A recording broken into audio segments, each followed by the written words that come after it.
Remember last time our thing froze? Yeah, it did freeze last time. But we got it working again. So. All right, we're live. We'll give everybody a minute to come in before we get started for tonight. Well, you guys look enthusiastic right now. You guys can always start with a smile, you know? All right, we'll give it another 15 seconds before we get started. You guys excited? Yeah. Yeah. You always are, right? Yeah. All right, we'll go ahead and get started. What's up, everyone? This is Papodom, Superintendent of Recreation here at the Hoffman Estates Park District, and I have my two sons, Mason and Bryce, here to help me tonight. We're excited because we're back for episode 8 already. Can you believe it's been 8 episodes? Yeah. You liked it so far? Yeah. We'll keep going. So, it's going really... Yeah?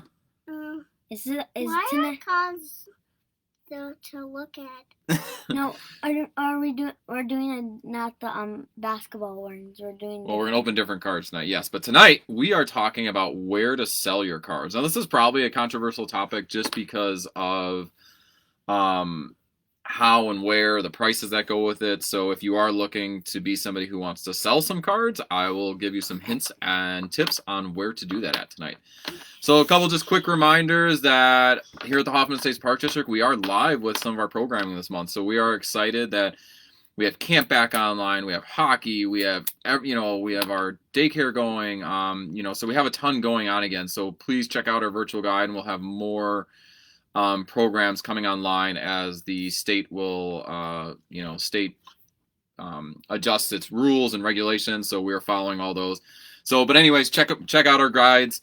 But yeah, so tonight we're going to talk about where to sell your cards, right?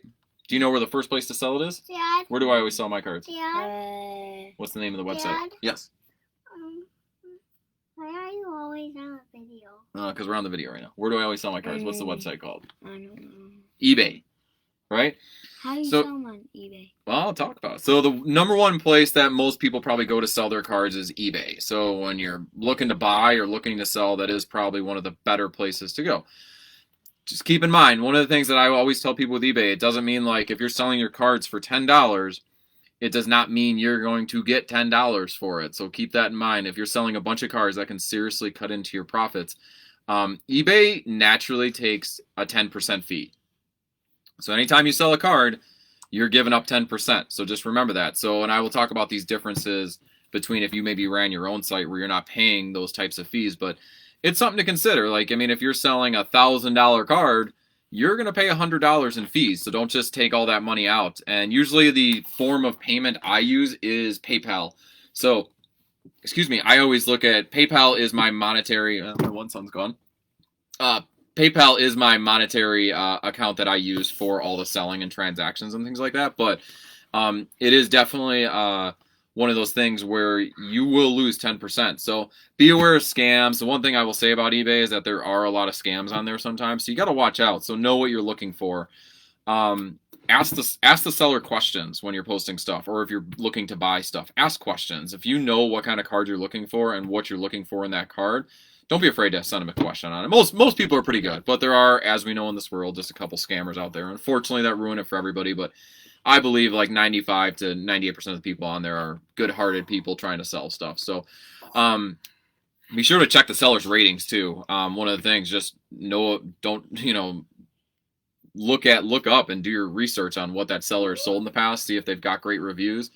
One of the things that I'm always trying to do is a lot of people, we talked in a previous episode about grading your cards. Hold on one sec, okay? When you're getting your cards graded, if you're buying a card to get graded, it is definitely hard to see what it looks like in the picture. So if you think it looks like a 10, which we talked about in an earlier episode, and it comes back and in worse shape than you thought, you're not going to be able to see those surface scratches or things of that nature on the card from a picture. So just be careful with that. The better way to go is just buy a graded card. It costs more money though when it is graded because it's certified authentic. It's certified as a card that is going to be worth more in value. So buying graded is sometimes a better thing. When also you're selling, the other thing to keep in mind is your packaging. So you got to put that into your cost too. It is running your own little business. So one thing I will teach my boys is If you're selling a $10 card, you're giving 10% back to eBay. You have your shipping and packaging costs. So let's say that's another 50 cents to $1. So now you've made $8 for that dollar. But and you've lost, you had $2 in fees and shipping and packaging. So just always take that into consideration. It's just something that a lot of people forget about and sometimes get sticker shocked when going onto these sites and selling. So it's just something to keep in mind. So the next place I will say, and I've talked about this company a lot, is Beckett. Beckett is the company that they're the company that probably most people associate with cards. They're the ones that used to put out guides back in the 90s. They still do, actually, on what the value of your cards is. So Beckett is huge. They have their own marketplace. But you can either pay like a subscription with that company and you can list your cards, or they also have a way that Beckett will list your cards through eBay. Now, if your goal is to list a ton of cards, let's say you just have a ton of cards that you want to get listed, I would put them on Beckett because they can get you cheaper rates on eBay because you're bulk selling. It just significantly brings down your cost. But some of the drawbacks to Beckett would be they charge a fee on top of your eBay fee. You cannot list, they're exclusive to eBay, so if you wanted to list they can't list on Amazon or anything else like that. They're only going to list to eBay. And it's only fixed price listing. So on eBay, you have the option when you're selling about fixed price. So maybe you want to sell that card for $100, or you want to do an auction because it's going to get a lot of money. Sometimes fixed price is a better way to go. Sometimes auctions are a better way to go. It just depends on what the card is. So good thing. So Beckett, that's your number 2 place. So eBay, Beckett Marketplace. Check out those websites. Those are the top 2. Well, they're in the top 2. eBay's number 1 by far. That's where most people do. ComC is another great website. It's one I actually do use. ComC is like we buy all these cards all the time, and you have the regular cards that there's really not much value to them.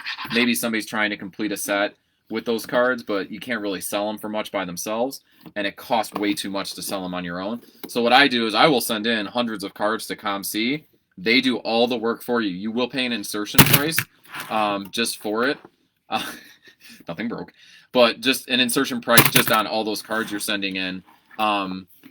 And so one of the things is that you'll send them in, they take care of them, they list it for you. They do all the work for you. Just pay a fee per card, which is pretty cheap usually. It's not terrible. But I use this for like a majority of the singles that I just don't want or just not keeping really. So it's just a way for them to put them out there. Now, the one thing is with ComC is you can't get those cards back at that point in time. There's storage charges and there's fees to cash out if you want the actual money. So also with ComC is that you don't get the money back right away. And when we get the money back, it just you're going to pay another fee on top of it. So, but you can use it to redeem items from, yes. Okay. You can use it to redeem items from their site or from other card sites to buy more cards. So it's great for long term, but not great if you're looking to get cash in the short term. 2 other basic ones that most people don't think of is Amazon. Probably not as popular yet in the card universe. Yes? It's a printer.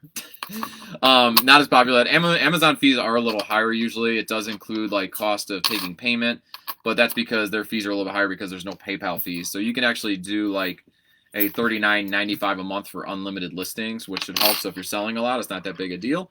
But definitely theirs is probably one of the better in terms of support and them helping you with it. So, and then the last one, which is actually up and coming. Hold on one sec, okay? You can ask when we're done. Okay. Can I ask after when you're done? Yeah.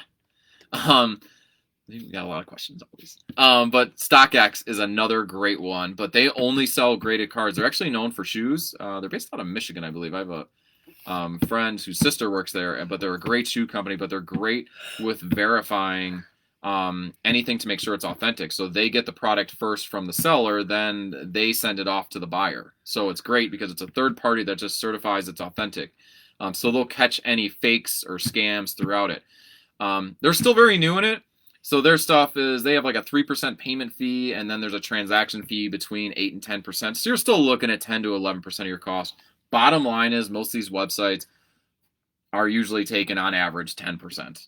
So the only other way that you're not going to give up that 10% is if you build your own website. Now that is an option. There's a lot of people in the card world that are starting to build their own websites and just sell their own product. So you can certainly do that if you get a big enough following. But obviously, Ooh. eBay and things like that are the marketplace for where people go to shop for it. People don't necessarily know to look for your website. So there are advantages and disadvantages. So this is kind of a little bit more of a drier episode because we just talked about websites, but let's get to the fun stuff tonight. How about it? The cards. The cards. We're here for the cards. Now, tonight, we are not opening basketball cards, are we? No. What are we opening? We are opening Pokemon cards. Now, I don't know as much about Pokemon cards. I only know, like, the original stuff. I know. So, here, I'll get it open for you guys. So, tonight we are opening, this is called Pokemon Hidden Fates. Are there shiny Charizards in there? Yeah, we're looking for the shiny shiny Dark Charizard, Dad, which is the main card, yeah. why do you have that picture of bowls? Oh, that's an old picture. But this is the one of Mason's favorite products. Both the boys collect Pokemon cards, so we'll switch it up every once in a while. It's kind of cool to see. Like I said, I'm not as aware of the greatest cards in this set. We do know that the one we're looking for is a Charizard. So, I hope we get a and with these tins come. Hidden Fates is kind of on the way out because it's not as new. But so on each of these tins, there's going to be a cool looking foil card. They're pretty common. They're not worth a lot, but still cool to add to the kids' collection. So you want to show them the foil card? Oh, there you go. So you want to show them that? So that's a Gyarados GX, right? Yeah. Okay. All right. So, and these Pokemon boxes are cool because the kids they're tins, so the kids love to play with them. So in these, usually you're gonna get a couple packs. So shiny Charizard. Oh. Yeah, there's a bunch of packs. So in these, usually you get 4 to 5 packs. Wait, could me and Bryce have 2? I'm gonna open them for you guys, okay? And then you guys can show. We'll Yeah, see can I look at that one?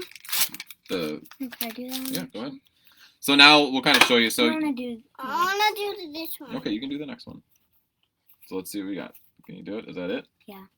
All right, why don't you flip it over? Oh, I don't know if we did it right. Yeah, we did. I don't know. I don't think so. Did we? Did you do it right? You did do it right. Ooh. And we got a shiny shiny. All right, so some of these are called. This is not a reverse foil, but we got a. Bryce, look. I think that's a shiny, isn't it? Yeah. Zorua. So shiny cards are the ones you're looking for. Hold on, Bryce. I'll open them for you. Okay. This is a shiny Zorua. Is that how you say it? I yeah, have no idea. and then a And shiny. then we got a GX of Starmie, which the GXs, even though they look cool, they're definitely not worth as much as that. So, did you have a Misty's Determination in there? Where? I think you did. Yeah, I don't know if those are anything. All right. So, Bryce, let me help you with these real quick. Okay? No, go back. Oh, No, it's okay. You mixed them up. So, on some of these... I want to see this one. You're gonna get any shinies. Oh, we got a reverse foil. So, another card that you look for these... This is called a reverse foil. And the reason why it's reverse is... you can see on the background here, this part is kind of holographic, but the picture is not. So that's called a reverse foil. So another cool card. Do that on Mewtwo. You want to do Mewtwo or Mew? On Mewtwo. Okay. Yeah, there's another one. There's another one. Yeah, it is the same one. Kinda. All right, we got pack number 3. So we've done okay so far. We got a shiny, which is nice. What, you got that up for him? Holding it up for everybody? Charmander. Charmeleon. Cubone. Jigglypuff. Staryu. Alright, so this one we got another reverse foil, which is a Magikarp. Kind of cool. The last one's Mew. And then... I want that one. Okay. I'll open it for you.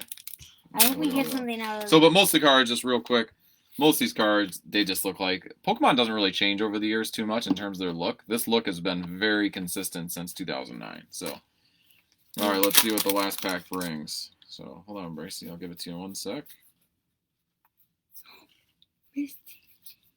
Alright, there you go. So look through those. So in this pack, same thing. It's kind of cool. We got a reverse foil. Misty's Determination. Once again, it's just holographic. Charizard. That's Charmander. And then we got a foil of Jesse and James from Team Rocket. So that one's just a... Hey, not Dad! a foil, just a... Yeah? Dad, Psyduck. Psyduck. Nice job.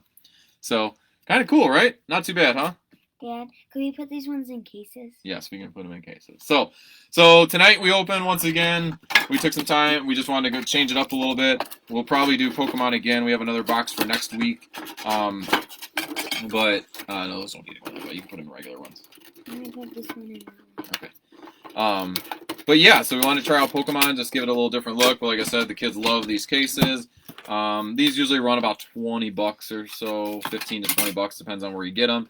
But Pokemon is still very popular. But like I said, both my boys love collecting Pokemon and basketball and sports cards. So, but yeah, well, we hope you guys enjoyed tonight. Come back next week for our next episode. And we do have a interview coming up, hopefully in the next 2 weeks. I think I'm going to do it with Indie Card Exchange out of Indianapolis. So we'll be talking with Andy and Jake about what their takes are in the hobby. The same one. Yeah.